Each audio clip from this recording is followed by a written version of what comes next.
नमस्कार, स्वागत है आप सभी का आयुष्मान भव में। मैं हूं प्रीति सिंह। आयुष्मान भव में आज हम बात करेंगे बदलते मौसम और इम्यूनिटी की। मौसम बदलने का हमारे शरीर के इम्यून सिस्टम पर सीधा असर पड़ता है। इस वजह से सर्दी, जुकाम, बुखार, खांसी, गले में दर्द, इन्फेक्शन, यहाँ तक कि जोड़ों में दर्द, मूड स्विंग्स जैसी समस्याएं आम हो जाती हैं। जब मौसम में गर्मी से ठंड या ठंड से गर्मी का प्रभाव होता है तो शरीर को नई परिस्थितियों में ढलने में समय लगता है। शरीर परिस्थितियों के अनुकूल ढलने का प्रयास करता है, लेकिन इम्यूनिटी कमजोर होने पर संक्रमण का खतरा बढ़ जाता है। बच्चे, बुजुर्ग और कमजोर इम्यूनिटी वाले लोग सबसे ज्यादा प्रभावित होते हैं। लेकिन हम अपनी कई आदतों की वजह से भी शरीर के डिफेंस को कमजोर करते हैं, जिससे शरीर वायरस और बैक्टीरिया के सामने कमजोर पड़ता है और हम बीमार पड़ जाते हैं। आज हम अलग अलग पैथी के विशेषज्ञों से जानेंगे कि किन वजहों से कई लोग मौसम के बदलाव के समय ज्यादा बीमार पड़ जाते हैं, कैसे जाने अपनी इम्यूनिटी के बारे में, किन उपायों को अपनाकर हम बदलते मौसम के समय भी खुद को एकदम स्वस्थ रख सकते हैं। और इस पर चर्चा के लिए हमारे साथ 3 खास मेहमान जुड़े हुए हैं जो अलग अलग पैथी से जुड़े हैं। हमारे साथ है एलोपैथी विशेषज्ञ डॉक्टर डीके गुप्ता, जो कि चेयरमैन है फेलिक्स हॉस्पिटल के। बहुत बहुत स्वागत है आपका डॉक्टर गुप्ता, शुक्रिया हमारे साथ आज कार्यक्रम में जुड़ने के लिए। हमारे साथ आयुर्वेदिक विशेषज्ञ डॉक्टर सत्य एन दोरनला जुड़े हुए हैं, जो कि रेजिडेंट मेडिकल सुपरिटेंडेंट है स्वामी विवेकानंद आयुर्वेदिक पंचकर्मा हॉस्पिटल। बहुत बहुत स्वागत है आपका डॉक्टर दोरनला। साथ ही होम्योपैथी विशेषज्ञ डॉक्टर श्रुति गोरा हमारे साथ जुड़ी हैं, चीफ मेडिकल ऑफिसर हैं होम्योपैथी डायरेक्टरेट ऑफ आयुष। आपका बहुत बहुत स्वागत है डॉक्टर श्रुति गोरा। तो कार्यक्रम की शुरुआत बहुत बेसिक और जनरल डिस्कशन से ही करेंगे। डॉक्टर गुप्ता, इम्यूनिटी की जब बात होती है और सीजन जब चेंज हो रहा होता है, इनका संबंध क्या है आपस में? देखिए, जब हम बात करते हैं सीजन चेंज की, तो जब सीजन चेंज होता है तो 2 पैरामीटर से उन पर अफेक्ट आता है। मतलब पहला है टेम्परेचर चेंज होता है और दूसरा ह्यूमिडिटी चेंज होती है। जब भी ये दोनों पैरामीटर चेंज होते हैं तो इन्वायरमेंट में कुछ बैक्टीरिया और जो कुछ वायरस है, जो कुछ पैथोजेंस हैं, वो ज़्यादा ग्रो करने लगते हैं। उसकी वजह से उनके इन्फेक्शन की संभावना बढ़ जाती है।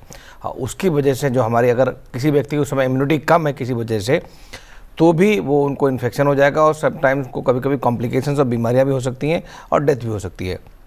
तो इसलिए क्या इम्यूनिटी है? इम्यूनिटी क्या है? हमारी बॉडी की जो एक रोग प्रतिरोधक क्षमता है, मतलब जिसमें हमारी बॉडी के अंदर एंटीबॉडीज प्रोड्यूस होती हैं, किलर सेल्स होती हैं, टी सेल्स होती हैं, बी सेल्स होती हैं, लिम्फोइड सिस्टम होता है। ये सब मिलके एक ऐसा बैरियर बॉडी के अंदर क्रिएट करते हैं कि जब भी कोई बैक्टीरिया वायरस हम पे अटैक करता है तो हमारी एंटीबॉडीज बन के, या जो टी सेल्स हैं जो उसको कन्फाइन कर देती हैं, उसको रेगुलेट करती हैं, उसको कंट्रोल करती हैं, उसको किल कर देती हैं, सो दैट वो बैक्टीरिया वायरस क्या करे, जो हमारी बॉडी पे प्रतिकूल प्रभाव न डाले, मतलब बीमारी पैदा ना करे। अगर बीमारी होती भी है तो बहुत सीरियस बीमारी ना हो, कोई कॉम्प्लिकेशन या डेथ ना हो। तो ये तो रहता है इम्यूनिटी के बारे में।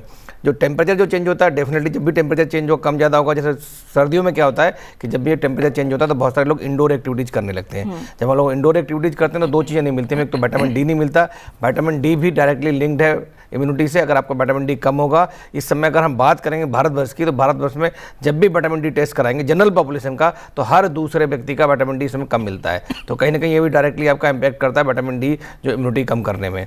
दूसरा क्या है, जब भी हम इंडोर रहते हैं तो जो हमारे आसपास जो हम लोग एक्सरसाइज करते हैं, वॉक करते हैं, घर के अंदर ही कर रहे होते हैं, तो बहुत बार क्या जो पैथोजन जो है कन्फाइंड होते हैं घर के अंदर ही, तो भी संक्रमण की जो संभावना वो बढ़ जाती है।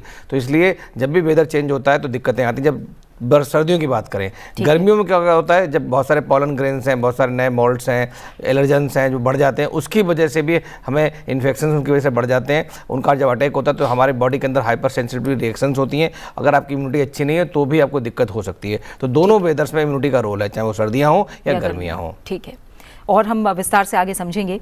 अब आयुर्वेद का नजरिया समझते हैं। डॉक्टर दोरनला, ऋतुचर्या का साफ तौर पे वर्णन है और ऋतु के अनुसार आयुर्वेद बहुत सारी चीज़ों में बदलाव की बातें भी कहता है।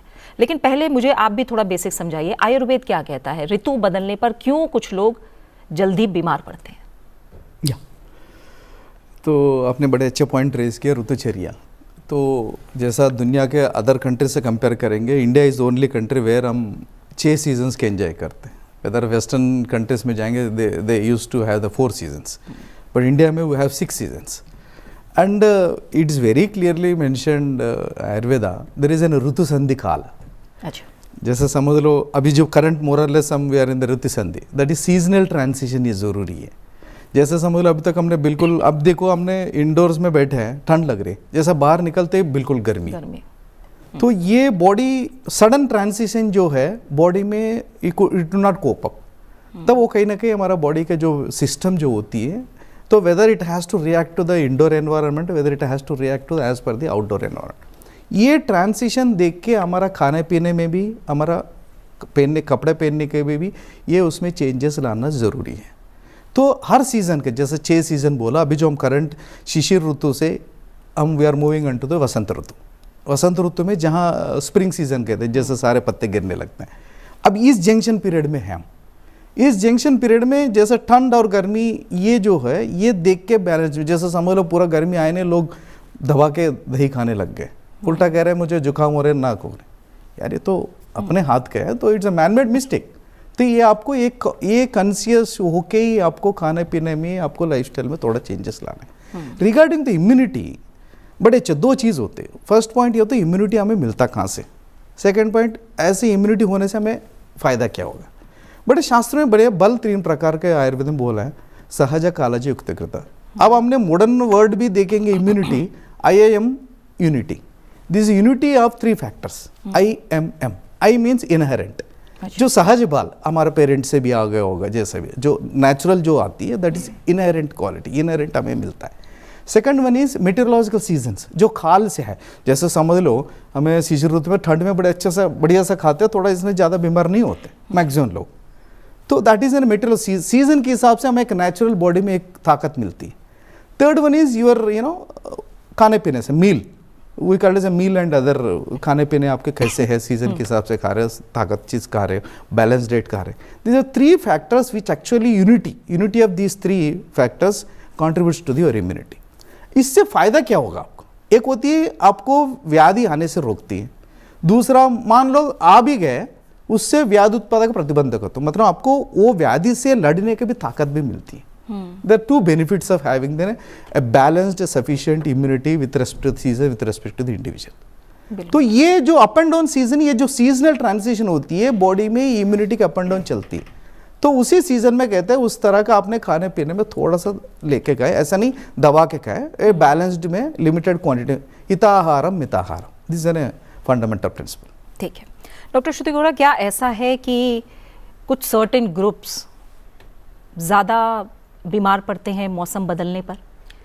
जी हाँ, यहाँ पर जैसे हम सब बात कर रहे हैं कि सारी बात है इम्यूनिटी की, तो जिन लोगों की इम्यूनिटी कम है, इम्यूनो कॉम्प्रोमाइज्ड लोग हैं, जैसे छोटे बच्चे हो गए, बुज़ुर्ग लोग हो गए, जो लोग क्रॉनिक बीमारियों से जूझ रहे हैं, या जिनके अंदर ऐसे chronic diabetes, hypertension, lifestyle disease हैं, तो उनकी इम्यूनिटी जनरली कम होती है, तो वो लोग थोड़ा ज़्यादा उनका चांस है कि वो इस मौसमी संक्रमण से जल्दी प्रभावित हो जाते हैं।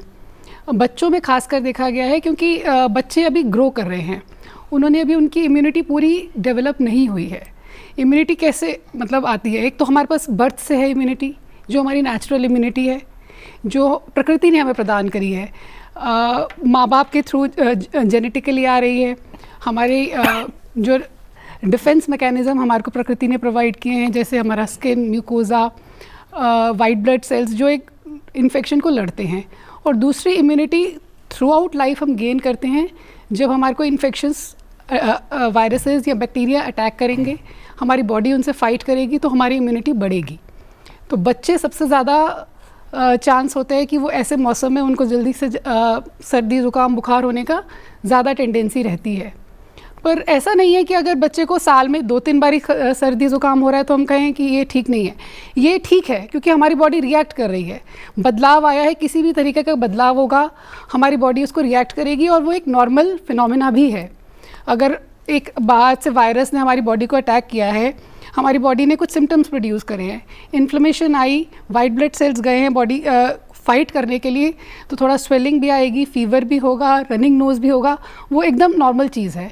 अगर वो 2-3 दिन में अपने आप से सबसाइड हो रहा है, आप थोड़ी प्रिकॉशंस लेंगे, स्टीम लेंगे, आपने गर्म पानी लिया, अच्छे से हाइड्रेटेड रखा, अपने आप को रेस्ट किया, पर अगर वो चीज़ 2-3 दिन के बाद विपरीत रूप ले रही है कि वो खांसी में तब्दील हो रही है, सांस लेने में दिक्कत हो रही है, टॉन्सिल्स एनलार्ज हो रहे हैं, या साइनस में इन्फेक्शन आ रहा है, कान में इन्फेक्शन जा रहा है, तो वो एक चिंता वाला विषय है। तो उसमें हमें दवाई, होम्योपैथिक दवाई इसमें काफ़ी कारगर रहती हैं, सिम्टम्स के हिसाब से, लक्षणों के हिसाब से हम देते हैं, और उससे ये है कि जो मरीज़ का ड्यूरेशन है बीमारी की या सिवियरिटी है वो कम हो जाती है। ठीक है डॉक्टर गुप्ता, तो जैसे बात हो रही है कि और हाल के सालों में जिस तरह से क्लाइमेट चेंज एक बड़ी चुनौती है, फ्लक्चुएशन, हम जैसे डॉक्टर दोनला ने भी कहा कि फ्लक्चुएशन बहुत देखते हैं, अंदर तापमान कुछ है, बाहर गर्मी ज़्यादा है, मौसम बदल रहा है, तो समझ में नहीं आता इस समय गर्मी है कि ठंड है, तो क्या ये भी इम्यून सिस्टम पे भी हमारे असर डालते हैं? इनकी वजह से भी, मौसम की फ्लक्चुएशन की वजह से भी हमारा इम्यून सिस्टम कमज़ोर होता है क्या? और सर्दी खांसी ज़ुकाम के बारे में तो हम बात करते हैं, ऐसे कौन कौन सी समस्याएं हैं स्वास्थ्य से जुड़ी जो वेदर चेंज या कहें जो सीज़न का चेंज है और इम्यूनिटी से सीधे जुड़ी हुई है? बिल्कुल, जैसा प्रीति मैंने पहले बताया कि जो वेदर चेंज होता है, जब टेम्परेचर कम या ज़्यादा होता है तो उसमें या ह्यूमिडिटी कम या ज़्यादा होती है तो कुछ तरह के बैक्टीरिया वायरस ज़्यादा ग्रो करते हैं, जिनके लिए वो सर्वाइवल बढ़ जाता है। जैसे ठंड में होता है वायरसेस बढ़ जाते हैं तो खांसी जुकाम बढ़ जाता है। तो खास करके सर्दियों की बात करें तो सर्दियों में भी कॉमन कोल्ड है, कफ है, स्नीजिंग है, रनिंग नोज, ये वायरल इन्फेक्शन बढ़ जाते हैं। इनको हम अपर रेस्पिरेटरी ट्रैक्ट इन्फेक्शन बोलते हैं। इसके अलावा गले में दर्द है, टॉन्सिलाइटिस है, इस तरह के इन्फेक्शन बहुत सारे पेशेंट अभी आ भी रहे हैं जो सीवियर पेन लेके गले में आ रहे हैं। इसके अलावा साइनस इन्फेक्शन बढ़ जाते हैं। बहुत सारे पेशेंट बिकॉज ऑफ जब उनकी इम्यूनिटी कम होती है तो ऐसे पेशेंट्स को कभी कभी लोअर रेस्पिरेटरी ट्रैक्ट इन्फेक्शन हो सकता है, मतलब निमोनिया भी हो सकता है। तो इसीलिए हमें इसको बहुत हल्के में नहीं लेना है। तीसरा फ्लू इन्फेक्शन है, जो ये वेदर चेंज होता है इस समय फ्लू, स्पेशली फ्लू के इन्फेक्शन बढ़ जाते हैं और फ्लू में भी यही सिम्टम्स होते हैं, खांसी जुकाम बुखार, बॉडी एक, हेडेक, कभी कभी निमोनिया होना। इसके अलावा जो पेट के इन्फेक्शन हैं जिसमें गैस्ट्रोएंटराइटिस है, लूज मोशन है, वॉमिटिंग है, डायरिया है, पेट दर्द है, क्रैम्प्स हैं, तो इस तरह के सिम्टम्स बढ़ जाते हैं। या फूड पॉइजनिंग है, बिकॉज बहुत सारे जो बैक्टीरिया जो हैं इस समय जो खास करके जो मिल्क प्रोडक्ट्स होते हैं उनमें बैक्टीरिया वायरस की ग्रोथ बढ़ जाती है इस समय। तो बाहर का रखा हुआ खाना जो लोग खा लेते हैं तो फूड पॉइजनिंग की संभावना बढ़ जाती है। बहुत सारे कैप्सुलेटेड बैक्टीरिया जो होते हैं, जैसे टाइफाइड का बैक्टीरिया है, तो अगर आपकी इम्यूनिटी कम है बिकॉज ऑलरेडी वो कैप्सुलेटेड बैक्टीरिया होता है, वेरुलेंट ज़्यादा होता है वो, तो उसका इन्फेक्शन की संभावना बढ़ जाती है। तो ये ऐसी बीमारियाँ हैं जो भी वेदर चेंज होता है या मौसम बदलता है तो उस समय इनकी संभावना बढ़ जाती है। और गर्मी के मौसम में क्या होता है कि बहुत सारे डस्ट है, पॉलन ग्रेन्स हैं, मॉल्ट्स हैं, एलर्जेंस हैं, उनका एक्सपोजर बढ़ जाता है, धूल मिट्टी से एक्सपोजर बढ़ जाता है। तो ऐसे लोग जो अस्थमा के पेशेंट्स हैं, सीओपीडी के पेशेंट्स हैं, हार्ट पेशेंट्स हैं, जिनको एलर्जी है, साइनोसाइटिस है, एलर्जिक राइनाइटिस है, इन लोगों का एक्सपोजर बढ़ने से इनकी इम्यूनिटी ऑलरेडी कम होती है, प्लस जो ये सेंसिटिव भी होते हैं तो इसकी वजह से इनके भी सिम्टम्स बढ़ जाते हैं। तो ऐसे लोगों को भी ध्यान रखना चाहिए। तो बेसिकली बात करूं तो जब भी वेदर चेंज होगा, दोनों टाइम चाहे गर्मी हो या सर्दी हो, आपको कुछ बीमारियों के लिए आप प्रोन हो जाते हैं। तो अगर आपकी इम्यूनिटी कम है तो बीमारियों से संक्रमण का खतरा बढ़ जाता है। इसलिए अपनी इम्यूनिटी को दुरुस्त रखें, कोशिश करें आपकी इम्यूनिटी अच्छी रहे, खूब सारा सोएं, मतलब 7 से 8 घंटे की आपको नींद अच्छे से लेनी है। आहार का ध्यान रखें, खाने पीने में बहुत ध्यान रखना है। साइट्रस फूड होते हैं या जो विटामिन डी युक्त फूड्स होते हैं या सनलाइट है उनका एक्सपोजर लें। इसके अलावा एंटीऑक्सीडेंट्स लें, जैसे योगर्ट्स वगैरह, उसका सेवन ज़्यादा करें। स्ट्रेस एक बहुत बड़ा फैक्टर हो गया है इस समय। जिन लोगों को स्ट्रेस ज़्यादा है, मेंटल स्ट्रेस है, फिजिकल स्ट्रेस, उनकी इम्यूनिटी कम हो जाती है। तो अगर हम स्ट्रेस पे काम करते हैं तो भी हमारी इम्यूनिटी इंप्रूव हो जाती है। तरल पदार्थों का बहुत अच्छे से सेवन करें। लिक्विड्स देखे जाते हैं कि लिक्विड ज़्यादा लेने से आपकी इम्यूनिटी इंप्रूव हो जाती है। नींद अच्छे से, तो अगर इन सब चीज़ों का ध्यान रखेंगे तो हम इन सब सीजनल बीमारियों से बच सकते हैं। बिल्कुल, बस हम उस पार्ट पे और गहराई से बात करेंगे कि आखिर करना क्या है, कौन से ऐसे उपाय हैं जिन्हें अपनाकर आप अपनी इम्यूनिटी को दुरुस्त रख सकते हैं। उससे पहले कुछ और थोड़े से सवाल हैं, उनको हम क्लियर कर लेते हैं। जब हम वात, पित्त और कफ, डॉक्टर दोनला बात करते हैं 3 दोषों की, थोड़ा सा मुझे समझाइए कि क्या मौसम बदलने पर इनमें भी क्या बदलाव होता है? इस वजह से हम कुछ लोगों को ज़्यादा बीमार पड़ते देखते हैं। या आपने बड़े सीजनल ट्रांसिशन के भी आप पूछ रहे थे। ये क्वेश्चन ये है, human being is the miniature of the whole world. जैसा दुनिया में जो जो चीज़ है, the same thing reflects in the human being. तो human being is an microcosm of the whole world, universe का जो माइक्रोकॉस्म है। जैसे समझ लो दुनिया, होल वर्ल्ड में जितना पानी है उतना बॉडी में भी है, जितना ऑक्सीजन बाहर गैसेस है उतना बॉडी में। सो जो जो यूनिवर्स में जो चेंजेस आएगा, इनडायरेक्टली आपको बॉडी में चेंजेस आएगा भी आएगा। फॉर एग्जांपल, बाहर तापमान 50 डिग्री है, आपने अंदर कमरे में ऐसा बैठा हुआ है, वो उसके कमरे का अपने -30 डिग्री से दिख रहे हैं, बट योर बॉडी, दो आपको लगता है जो कमरे का टेम्परेचर -30 और रिएक्ट कर रही है, but it's body is in tune with the nature. And our body has a 5 sensory organs. जो आप कह रहे थे जो सीजन चेंजेस में बॉडी में कैसे बदलाव आए, ये सेंसरी ऑर्गन्स क्या सेंस कर रहे हैं आपके दुनिया के सराउंडिंग में? जो आपकी सराउंडिंग क्या क्या है, एक तो कान है, एक तो आइस है, एक तो नोस है, एक तो स्किन है, एक तो आपका जीभ है। जो चीज़ सराउंडिंग है, फॉर एग्जांपल आप मॉनसून सीजन में देखेंगे स्किन के इशू, फंगल इन्फेक्शन ज़्यादा आते हैं ड्यू टू मॉइस्चर।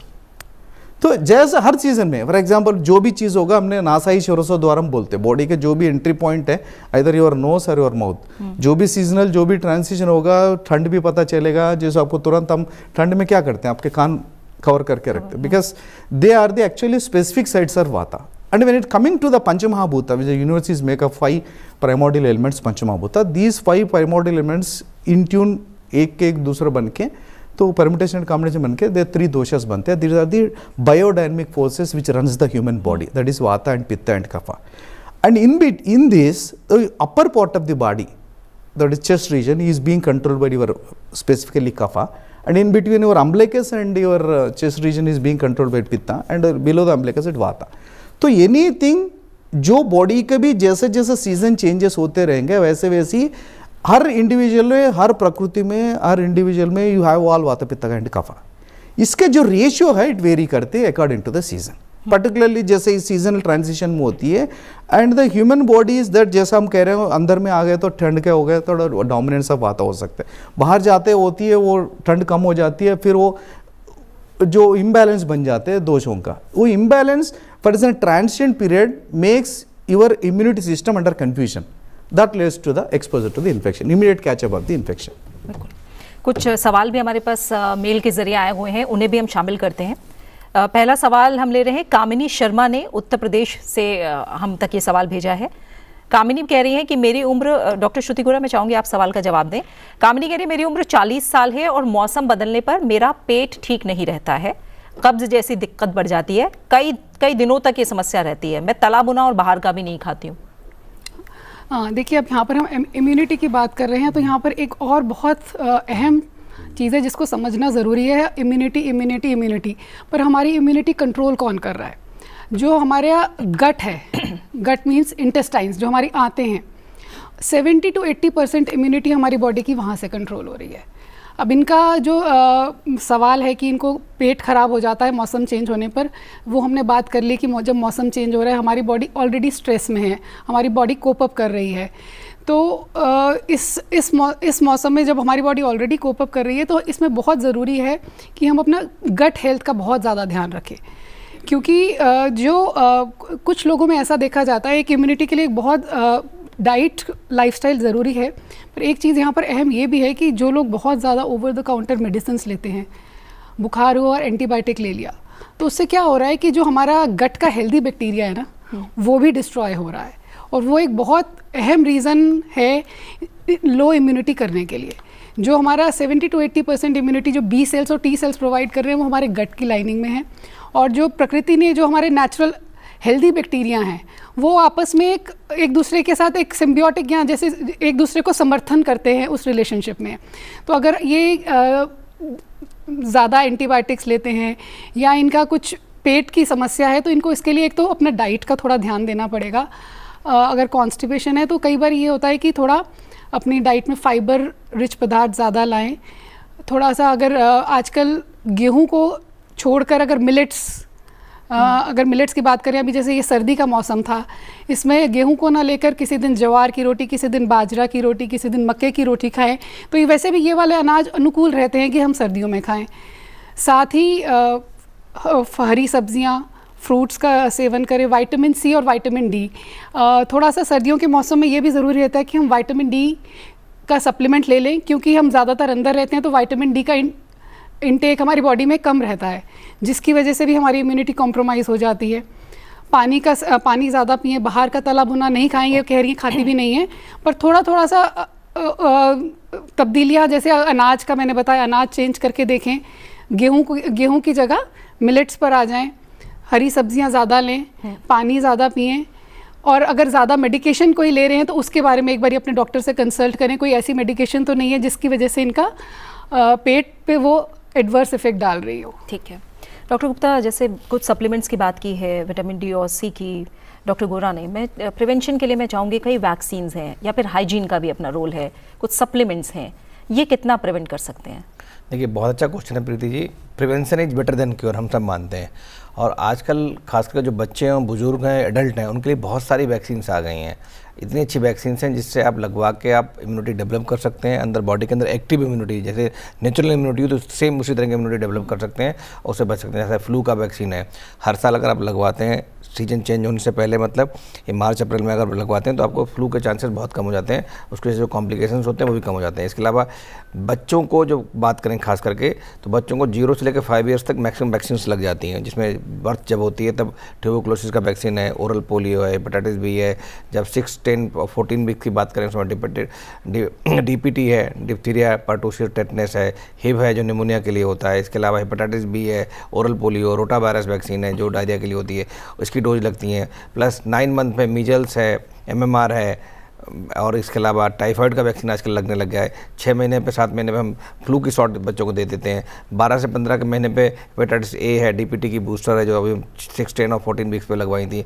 इसके अलावा हेपेटाइटिस A की सेकेंड डोज 18 महीने पे लगती है। फिर टाइफाइड का वैक्सीन, न्यूमोकोकल वैक्सीन लगता है इसके अलावा 2 साल के आसपास, 5 साल फिर उनकी बूस्टर लगती है। तो बहुत सारी वैक्सीन ऑलरेडी उपलब्ध हैं बच्चों के लिए भी, बुजुर्गों के लिए भी। हमें सबको चाहिए कि वैक्सीन जरूर लगवाएं, बिकॉज वैक्सीनेशन से आपके अंदर जब वैक्सीन लगाते हैं तो कुछ एटेन्यूएटेड फॉर्म में जो एंटीजन होता है बीमारी का, उसको हम इनोकुलेट कर लेते हैं बॉडी के अंदर। वो जाके बॉडी के अंदर नेचुरल जैसा इन्फेक्शन होता है उस तरह की प्रकृति को उत्पन्न कर देता है। उसकी वजह से बॉडी के अंदर जो एंटीबॉडीज बन जाती हैं, वो बॉडी के अंदर एंटीबॉडीज काफ़ी लंबे समय तक सस्टेन कर सकती हैं। अगर कम समय तक सस्टेन करती हैं तो उनके लिए हम बूस्टर वैक्सीन भी डोज दे सकते हैं। दूसरा जो है और क्या चीज़ कर सकते हैं, और इम्पॉर्टेंट सप्लीमेंट्स में विटामिन डी बहुत इंपॉर्टेंट है। मैं फिर बोल रहा हूँ, हमारी जो भारत की जनसंख्या है उसमें लगभग 60-70% जो लोग हैं वो विटामिन डी में डेफिसिट हैं। अगर आप टेस्ट कराते हैं तो विटामिन डी का रेगुलर सप्लीमेंट लें, अपना ब्लड टेस्ट जरूर करा लें, सो दैट आपको लेवल पता लग जाए। पर विटामिन डी का डायरेक्ट इम्यूनिटी से लिंक्ड है। इसके अलावा विटामिन सी बहुत इंपॉर्टेंट है। विटामिन सी स्टोर भी नहीं होती है, तो रोज़ आपको साइट्रस फूड है, जैसे अंगूर है, संतरा है, नींबू है, ऐसे आंवला है, ऐसे बहुत सारी चीज़ें जो घर के अंदर खा सकते हैं, बना सकते हैं। जिंक का बहुत बड़ा रोल है। जिंक की ऐसी बहुत सारी स्टडीज आई बच्चों में भी कि जिंक जो डायरेक्टली इम्यूनिटी से लिंक्ड है। तो जिंक के लिए जो माइक्रोन्यूट्रिएंट्स हैं, इसके सप्लीमेंट्स भी आते हैं। प्लस बहुत सारे जो हमारे ग्रीन लीफी वेजिटेबल्स हैं, एग है, प्रोटीन है, अंडा है, इन सब में, मीट है, इन सब में अच्छी प्रचुर मात्रा मिलता है। इसके अलावा जो योगर्ट्स हैं, जो स्प्राउट्स हैं, जो अंकुरित अनाज है, उसका खाने से आपकी इम्यूनिटी बढ़ती है। तो अगर इन सब चीज़ों का ध्यान रखेंगे तो आपकी इम्यूनिटी बढ़ जाएगी। खाने के अलावा और क्या ध्यान रखना है, आपको नींद पूरी लेनी है। बहुत सारे लोग, हम लोग इस समय स्ट्रेस में इतना है कि नींद ही अच्छे से नहीं लेते हैं। तो 7 से 9 घंटे आपको सोना है रोज़। स्ट्रेस को कम करना है, मेडिटेशन करना है, बहुत सारे रेस्पिरेटरी एक्सरसाइज होती हैं जिनको हम प्राणायाम बोलते हैं, वो करनी है आपको। वॉक करना है। स्पिरिचुअलिटी में अगर आप जाते हैं तो वो ध्यान रखना है, इससे आपका स्ट्रेस कम हो जाएगा। इसके अलावा पानी खूब थोड़ा पीना है, मतलब रोज़ 2 से 3 लीटर पानी पीना है। लिक्विड लेने से भी आपकी इम्यूनिटी इंप्रूव होती है, बिल्कुल प्रूवन है स्टडीज में।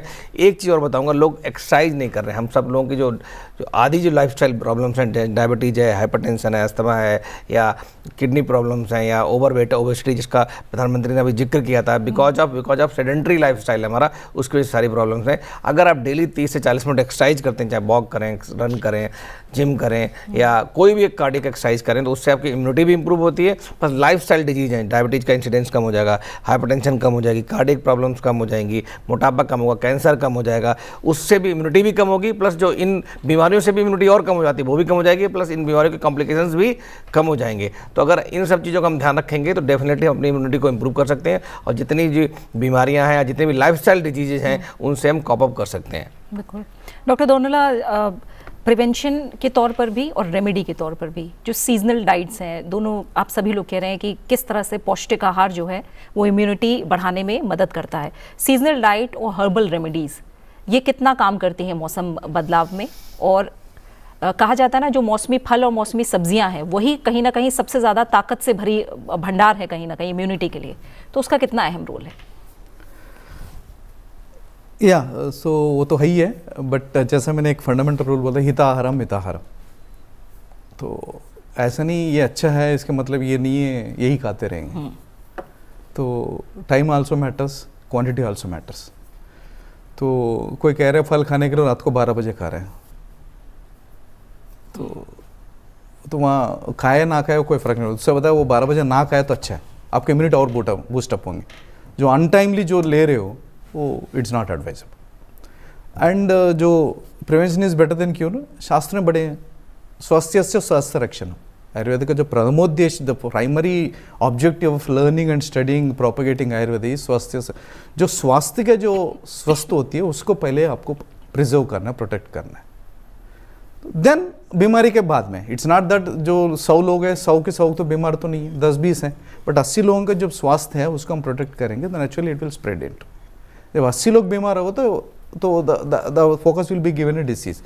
एंड रिगार्डिंग जो खाने पीने के जो बात कर रहे हैं, जैसा ऋतुचर्या के, ये अगेन ऋतु specific, again it is again ऋतु स्पेसिफिक। फटाल इस सीजन में है, जैसे मैं बता रहा हूँ ट्रांसिशन में जो ले भी सकते, बट दही इट्स नॉट दैट जैसे गर्मी में दबा के खाते हो इस सीजन में नहीं चलेगा। तो अच्छा है, इसका डजंट मीन दैट हर समय अच्छा है, हर समय अच्छा है। तो right doesn't mean that it's right for every person in every season and every time, वो इंपॉर्टेंट है।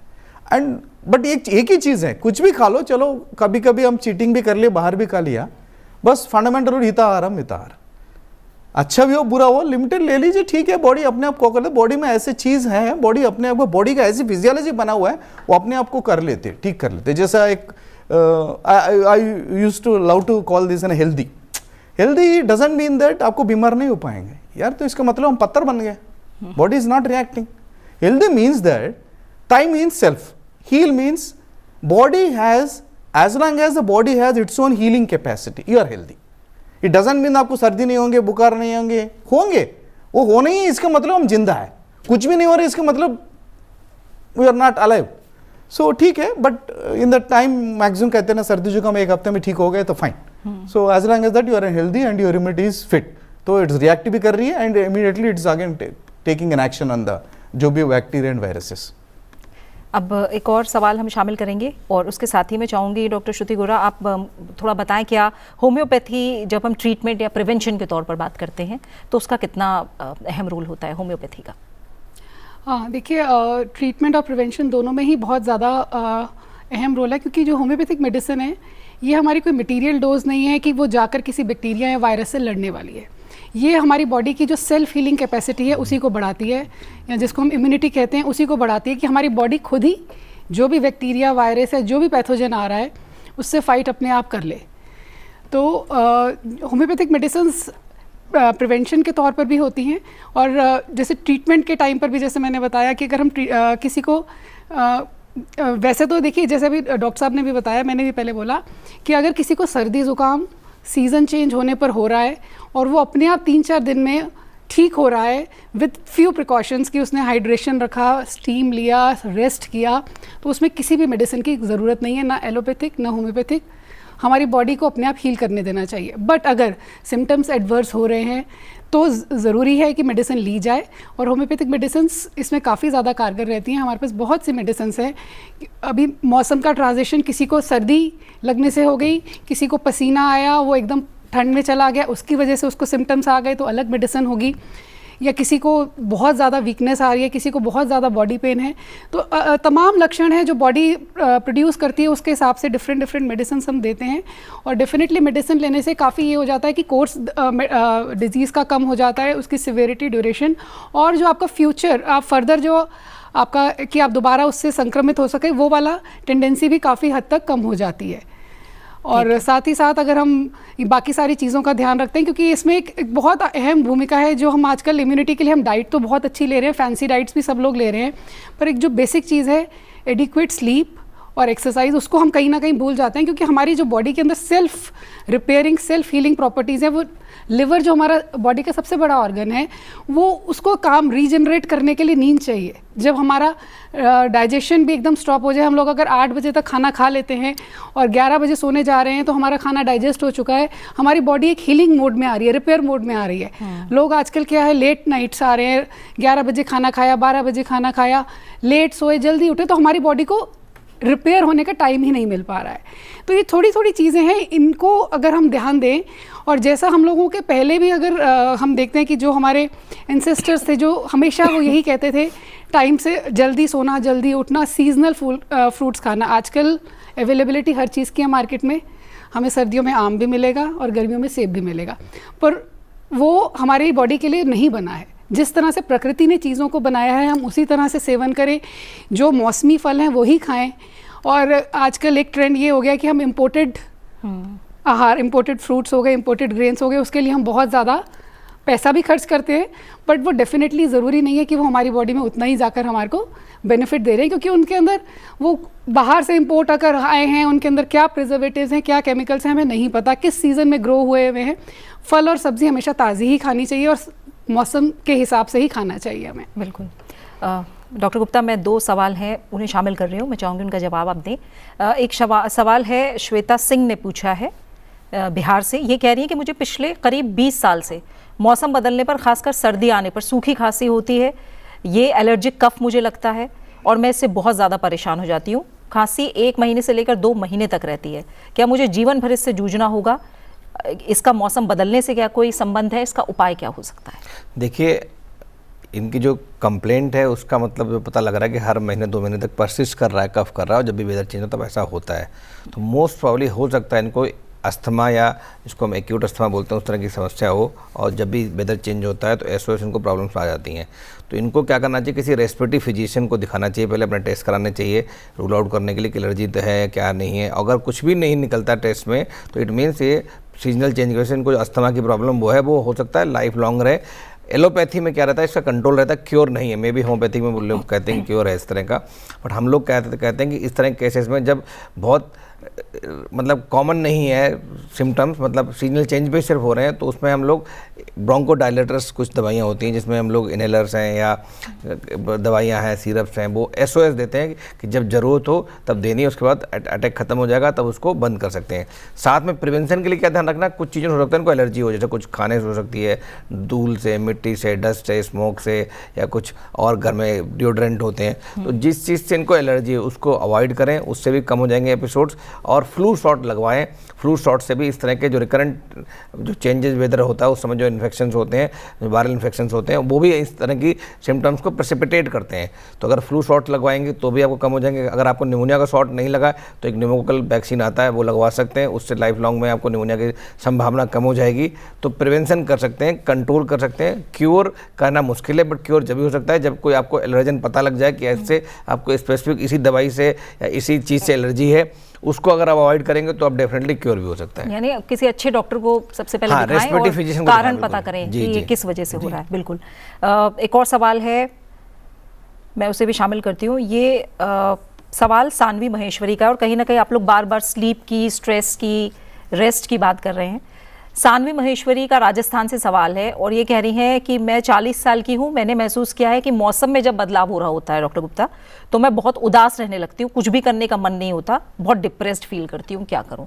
तो ये आजकल का जो माहौल है और stress, anxiety, depression, social media, competitiveness जो बढ़ रही है, क्या है वो मेंटल किस तरह के इफेक्ट्स हैं जो हम देखते हैं? ये थोड़ा कॉम्प्लेक्स सवाल है, इसको डायरेक्टली हम इम्यूनिटी से लिंक नहीं कर सकते, बट हाँ इम्यूनिटी का रोल डेफिनेटली है। तो पहले तो मैं ये बताना चाहूँगा कि अगर कोई नॉर्मल व्यक्ति, हम सब लोग बैठे हैं यहाँ पे, कि अगर हमें ये टेस्ट करना है कि हमारी इम्यूनिटी ठीक है नहीं ठीक, तो उसके क्या सिम्टम्स हैं। तो अगर आपको बार बार रिकरेंट इन्फेक्शंस हो रहे हैं, मतलब बॉडी में वायरल इन्फेक्शन बार बार हो रहे हैं, पेट के इन्फेक्शंस हो रहे हैं, तो भी चांसेस है आपकी इम्यूनिटी हो सकता है कम हो। या आपको कोई जख्म हो जाता है, कोई वुंड हो जाता है, उसकी हीलिंग लेट हो रही है, तो चांसेस है कि आपको इन्फेक्शंस बढ़ जाते हैं, मतलब इम्यूनिटी आपकी कम है। या अगर ऐसा है कि आपको थकान रहता है, फटीग रहता है, वीकनेस रहती है, कमजोरी रहती है, एनर्जी लो रहती है, तो भी हो सकता है आपकी इम्यूनिटी कम हो। तो ये तो जनरल लोगों के लिए सवाल हो गया, उसका आंसर हो गया। अब इनकी बात करते हैं स्पेसिफिक। इनको बोल रहे हैं कि ये उदास हो जाती हैं, इनकी एनर्जी लो हो जाती है, तो डेफिनेटली हो सकता है उनकी थोड़ी बहुत इम्यूनिटी कम हो रही है उस वेदर में, उस वेदर चेंज में। तो इनको इम्यूनिटी बढ़ाने के जो तरीके हमने बताए कि इसमें अच्छे फ्रूट्स, सीजनल फ्रूट्स खाने चाहिए, वेजिटेबल्स खाने चाहिए, या नट्स खाने चाहिए, एंटीऑक्सीडेंट्स लेने चाहिए, विटामिन सी, विटामिन डी के जो प्रचुर मात्रा में उनका उपयोग करना चाहिए, उन खाने का, उस तरह का सब्जियों का।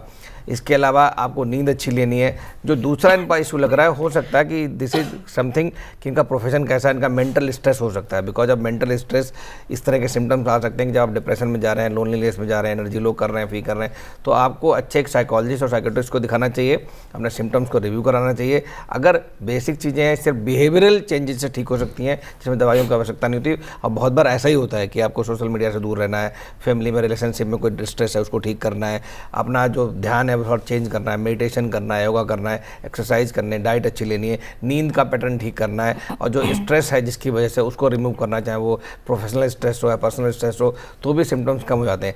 कभी कभी क्या होता है, इनके बाद भी, सब चीज़ों के बाद भी आपको कुछ दवाइयों की ज़रूरत पड़ सकती है। वो वो दवाइयाँ जो हैं वो साइकेट्रिस्ट की सलाह के अनुसार ही लेनी चाहिए। तो मैं यही कहूँगा कि इसमें इम्यूनिटी का कंपोनेंट है, उसके बारे में मैंने बता दिया। कुछ हो सकता है इसमें मेंटल स्ट्रेस हो, उसके सिम्टम्स हो सकते हैं कि वो डिप्रेशन है या एंजाइटी है या कोई और बीमारी है, उसके बारे में आपको एक साइकेट्रिस्ट से सलाह लेनी चाहिए। बिल्कुल। अगला सवाल है डॉक्टर दोनला, मैं चाहूँगी आप जवाब दें। अनिल कुमार ने पूछा है नई दिल्ली से। ये कह रहे हैं मेरी उम्र 47 साल है, हर सीज़न चेंज के दौरान मुझे पहले 2-3 दिन सिर में दर्द होता है, उसके बाद गला, नाक, कान में भी दर्द होने लगता है, फिर बुखार आता है, और ये सब लगभग 6-7 दिन तक रहता है, और मुझे ये हर सीज़न चेंज में होता है, चाहे वो फरवरी मार्च हो या फिर नवंबर दिसंबर। मुझे क्या करना चाहिए?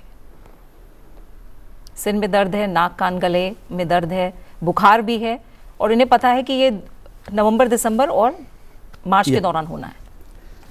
तो फरवरी मार्च का भी हो, नवंबर से वहाँ सीजन में भी चेंज हो, जो ऋतु संधि जो मैंने बताया, तो मे बी इनकी थोड़ा सा वर्किंग लाइफस्टाइल तो देखना पड़ेगा। एंड दूसरा, ये जो ऋतु संधि के जो ट्रांजिशनल फेज में जो डाइटरी चेंजेस जो लाना है वो लाना ही है।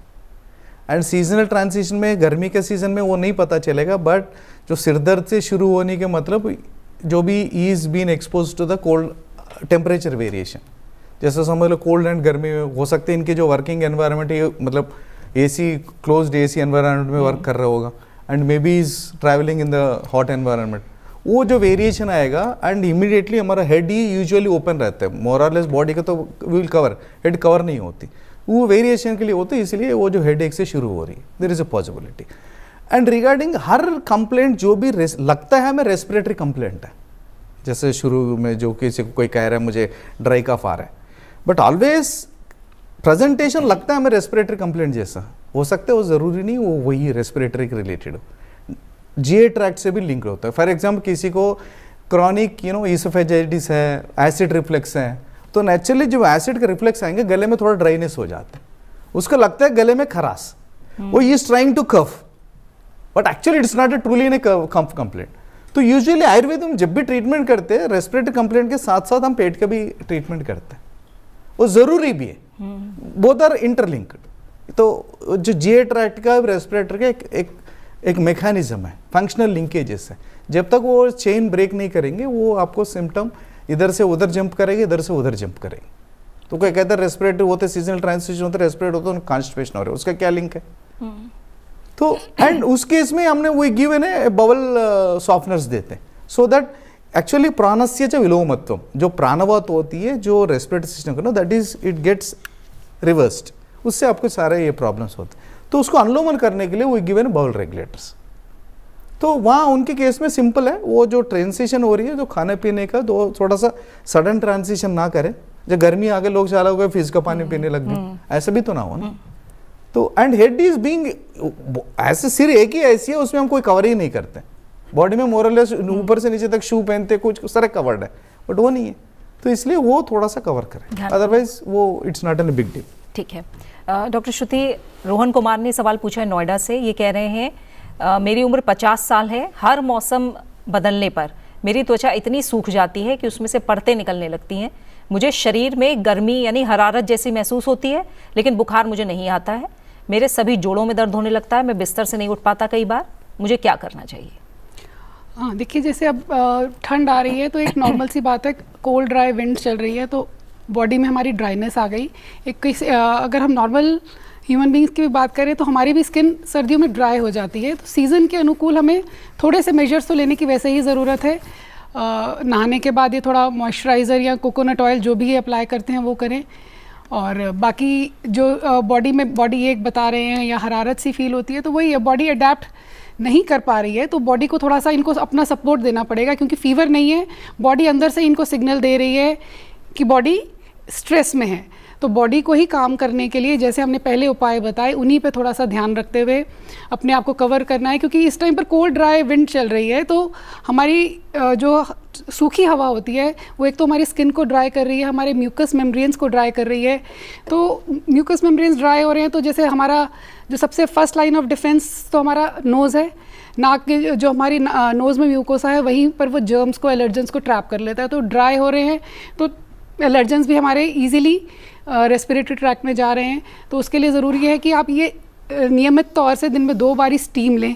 स्टीम लेंगे तो हमारी नेज़ल पैसेजेस थोड़ी ह्यूमिडिफाइड रहेंगी, और स्टीम लें, गर्म पानी का सेवन करते रहें जिससे बॉडी में भी, क्योंकि अब ऐसे मौसम में जनरली लोग क्या करते हैं, हीटर्स और ब्लोअर्स चलाकर घर में बैठ जाते हैं। तो हीटर और ब्लोअर भी क्या कर रहे हैं, हमारी जो बॉडी का मॉइस्चर कंटेंट को कम कर रहा है। तो अगर हम ऐसा कर रहे हैं तो हमें साथ ही साथ उसको ठीक करने के भी उपाय, अगर हमने हीटर और ब्लोअर लगाया हुआ है तो जनरली एक बाउल में आप पानी रखें उस रूम में, जिससे कि मॉइस्चर कंटेंट जो उसने मॉइस्चर लेना है वो हमारी बॉडी से ना लेकर वहाँ से हो। आप अपने आप को हाइड्रेटेड रखें, गर्म पानी, गुनगुना पानी पीते रहें, गरारे करते रहें कि अगर जो अपर हमारे ट्रैक में अगर कोई भी वायरस या कोई एंटर कर रहा है तो वो वहीं से ही और ठीक हो जाए। और स्टीम लेते रहें, हेल्दी डाइट का सेवन करें, क्योंकि सर्दियों में तो देखिए amla richest source of vitamin C हमारे पास अवेलेबल है। तो कोशिश करें किसी ना किसी फॉर्म में हम रोज़ एक आंवला जो 3-4 महीने हैं उसमें हम पूरा आंवले का सेवन करें, जिससे विटामिन सी हमारी बॉडी में भरपूर रहे, जिससे हमारी इम्यूनिटी स्ट्रांग होती है। रेस्ट करें अपने आप को, और थोड़ा सा जो फ्लक्चुएशंस हैं टेम्परेचर की उनको अवॉइड करें। एकदम से बाहर जा रहे हैं तो अपने आप को कवर करें, अंदर आ रहे हैं तो एकदम से कपड़े उतार दिए वो ना करें, मतलब सडन ट्रांजिशंस बॉडी, क्योंकि बॉडी ऑलरेडी स्ट्रेस में है। अपनी नींद पूरी रखें, योगा अभ्यास करें, मेडिटेशन करें। तो ये बेसिक सी चीज़ें हैं जो इन्हें करनी है। बॉडी सिग्नल दे रही है, हमें उस बॉडी के सिग्नल को समझना है और उसी के अनुकूल हमें अपना आचरण रखना है।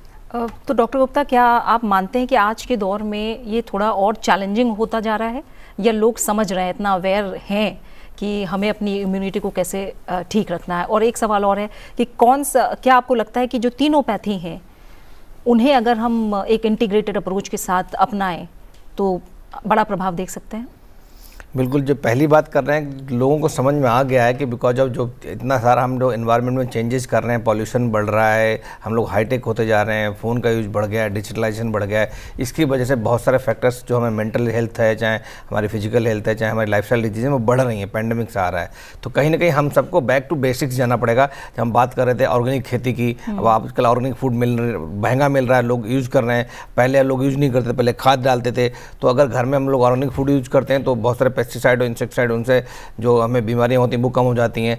और डेफिनेटली अवेयरनेस बढ़ रही, बट इस अवेयरनेस को और बढ़ाना है हमें। अगर नहीं बढ़ाएंगे तो फिर काम नहीं होगा। जैसे हम बात कर रहे थे अभी इस पेशेंट की बात कर रहे थे, तो इसकी पेशेंट में लग रहा था हो सकता है इसको कोई ऑटोइम्यून डिजीज हो। तो अगर इसमें एलोपैथ देख रहा है, मैं ऑटोइम्यून डिजीज देख रहा हूँ, मैडम उसके लाइफस्टाइल चेंजेस जो आहार पे या बिहार पे बता रहे हैं, डॉक्टर साहब उसका बात पित्त कफ दोष से कुछ लिंक करेंगे। तो अगर तीनों लोग मिल जाएँ तो हो सकता है हम उसके लिए अच्छे से मतलब क्योर भी कर सकते हैं, उसके लिए प्रिवेंशन भी कर सकते हैं, रिलैप्स ना उसका भी काम कर सकते हैं, और कोई सपोर्ट सर्विसेज चाहिए वो भी हो सकती हैं। जैसे कुछ बीमारियां हैं डेफिनेटली जिसमें एलोपैथ बहुत अच्छा काम कर रहा है, बिल्कुल टारगेटेड अप्रोच रहती है, बहुत अच्छे रिजल्ट्स भी हैं। बट डेफिनेटली सपोर्ट सर्विसेज में, सपोर्ट ट्रीटमेंट में एलोपैथी के अलावा होम्योपैथी, नेचुरोपैथी या दूसरी जो हमारी आयुष की जो बहुत सारी शाखाएं हैं उनका रोल हो सकता है। कुछ बीमारियों में इनका बड़ा अच्छा रोल है, चाहे होम्योपैथी हो, आयुर्वेद हो, इसमें अभी ये लोग बहुत पंचकर्मा है, या जो स्किन डिजीजेज हैं, या क्रॉनिक अस्थमा है, ऐसी बीमारी में होम्योपैथी का बहुत अच्छा रोल है, या आयुर्वेद का अच्छा रोल है।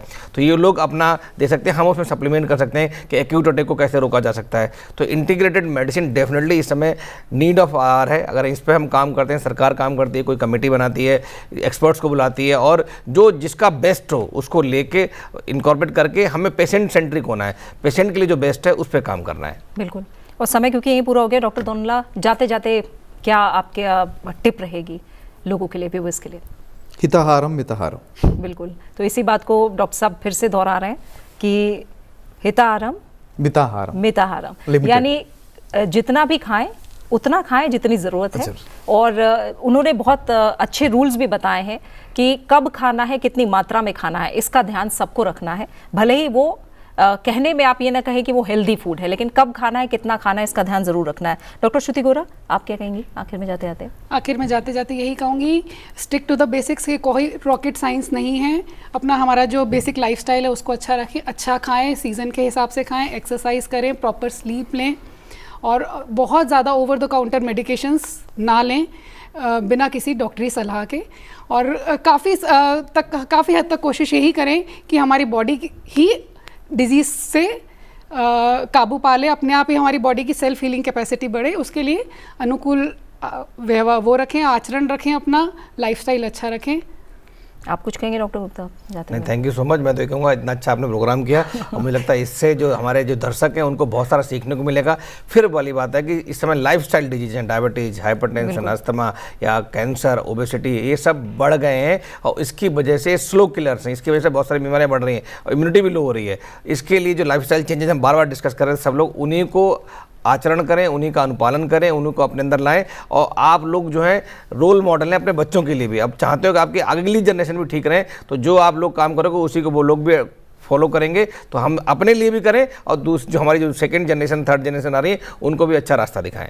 हाँ, एक चीज़ इसमें हम और ऐड करना चाहूँगी, स्मोकिंग और ड्रिंकिंग का परहेज रखें क्योंकि इसका भी डायरेक्ट लिंक है हमारी इम्यूनिटी से। बिल्कुल, और स्मोकिंग और इसीलिए उसको लाइफस्टाइल डिजीज कहा जा रहा है। तो डाइटरी चेंजेस है और नशे से दूरी, एक्सरसाइज को किसी भी फॉर्म में अपने रूटीन में कहीं ना कहीं शामिल करना, अच्छी नींद लेना, और इन सब बातों का कहीं ना कहीं मोटे तौर पर अगर ध्यान रखा जाएगा तो कोई भी बीमारी आपके पास नहीं फटकेगी। इसी के साथ कार्यक्रम का समय यहीं पूरा हो गया है। डॉक्टर दौनला, डॉक्टर श्रुति गोरा, डॉक्टर डी के गुप्ता, आप तीनों मेहमानों का बहुत बहुत शुक्रिया हमारे साथ जुड़ने के लिए। उम्मीद है कि डॉक्टरों की दी गई सलाह और सुझाव आप सभी के काम आएंगे और इन्हें अपनाकर आप रहेंगे एकदम स्वस्थ। इसी के साथ आयुष्मान भव में फिलहाल इतना ही। अच्छे से ख्याल रखिए अपना और मुझे दीजिए इजाजत। नमस्कार।